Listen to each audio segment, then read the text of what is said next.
Hi అండి. నమస్తే. ఇదొచ్చేసి కోళ్ళ ఎరువండి.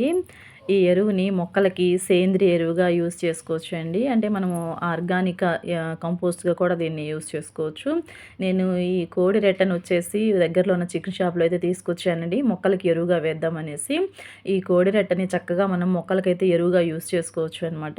మరి ఏ విధంగా యూజ్ చేసుకోవాలని డీటెయిల్‌గా వీడియోలోనికి వెళ్ళి చూసేద్దాం రండి. ఓకే అండి. ఇదొచ్చేసి కోడి రెట్టండి. నేను దగ్గరలో ఉన్నటువంటి చికెన్ షాప్ నుంచి అయితే తీసుకొచ్చాము. అయితే ఈ కోడి రెట్టని సేంద్రియ ఎరువుగా మనకి రైతులు బాగా యూజ్ చేస్తుంటారండి పొలాల్లో.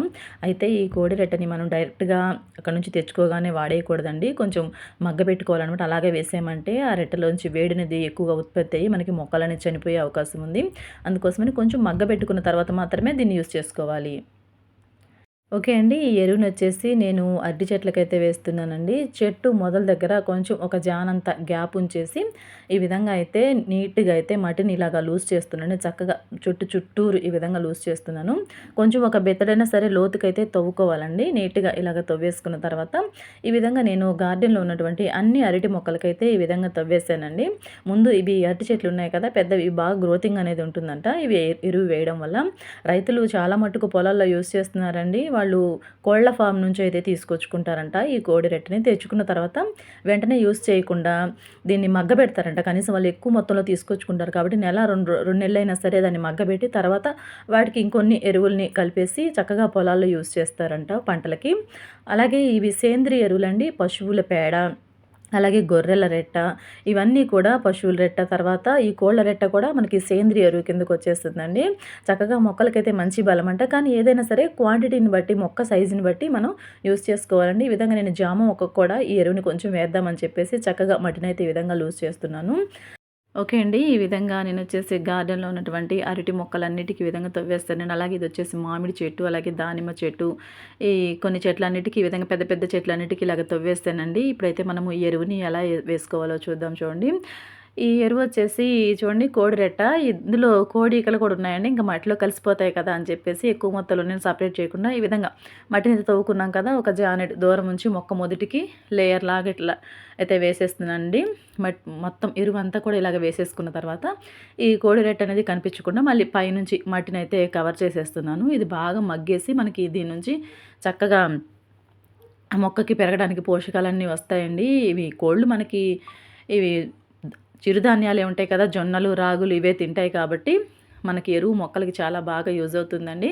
అయితే ఎక్కువ మొత్తంలో అయితే వేసేసుకోకూడదనమాట. అలాగే నెలకొకసారో, 2 నెలలకొకసారో వేసుకోవాలండి. నేనైతే ఇది ఫస్ట్ టైమే వేస్తున్నాను. మరి రిజల్ట్ ఎలా ఉంటుందో చూడాలండి. కానీ దీన్ని ఖచ్చితంగా మాత్రము మగ్గబెట్టుకున్న తర్వాతే వేడిగా వస్తుంది. మగ్గబెట్టకుండా వేస్తే వేడనేది వస్తుందండి. మగ్గబెట్టుకున్న తర్వాత మాత్రమే ఇలాగ మొక్కలకి యూజ్ చేసుకోవాలి. నేనైతే ఫస్ట్ టైం యూజ్ చేస్తున్నానండి. కానీ స్మెల్ మాత్రం అసలు భరించలేకుండా ఉందనమాట. కానీ మొక్కల కోసం తప్పక ఈ విధంగా అయితే వేసేస్తున్నానండి.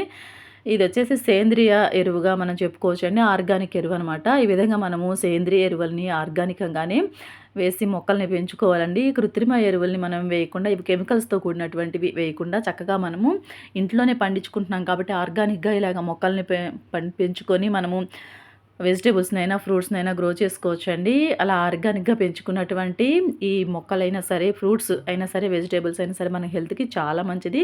అలాగే వచ్చేసి మొక్కలకి హోమ్‌మేడ్ ఫెర్టిలైజర్స్‌నే ఇస్తున్నానండి. రైస్ వాటరు, అలాగే ఆనియన్ వాటరు, అదేవిధంగా వెల్లుల్లిపాయ పీలు, మరి డైలీ వచ్చే కిచెన్ వేస్ట్ తోటి తయారు చేసినటువంటి కంపోస్టు వీటన్నిటిని ఇస్తున్నాను. ఈ సేంద్రియ ఎరువుల్లో మనకి వర్మీ కంపోస్ట్ కూడా వస్తుందండి.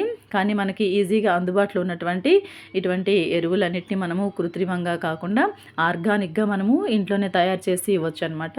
ఓకే అండి. నేనైతే ఇలాగ ఫస్ట్ టైం మొక్కలకి ఇస్తున్నాను. మరి రిజల్ట్ ఎలా ఉంటదని మీకు ఇవి వేసిన వారం రోజులకైతే మళ్ళీ అప్డేట్ అయితే ఇస్తానండి. ఓకే అండి. చూసారు కదా! ఈ విధంగా మనము పక్షి రెట్ట లేదంటే ఈ కోడి రెట్టని సేంద్రియ ఎరువుగా అయితే మొక్కలకి యూజ్ చేసుకోవచ్చు. మనకి ఆర్గానిక్ పంటనేది మనం కోసుకోవచ్చనమాట.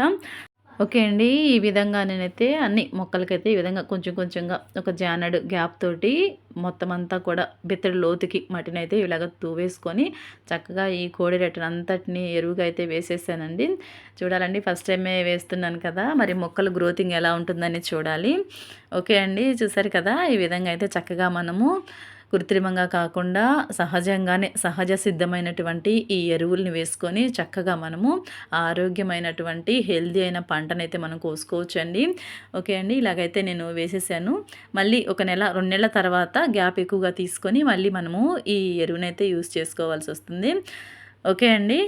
ఇలా అయితే నేను అన్ని మొక్కలకి వేసేసిన తర్వాత మిగిలినటువంటి ఆ కోడిరెట్టని అదే డబ్బాలో ఉంచేసి పక్కకు పెట్టేస్తాను. ఇది ఎంత మాగితే మనకి అంత ఎరువు అనేది స్ట్రాంగ్‌గా, బలంగా అనేది ఉంటుంది. ఓకే అండి. చూసారు కదా! ఇది ఇవాల్టి గార్డెన్ వీడియో.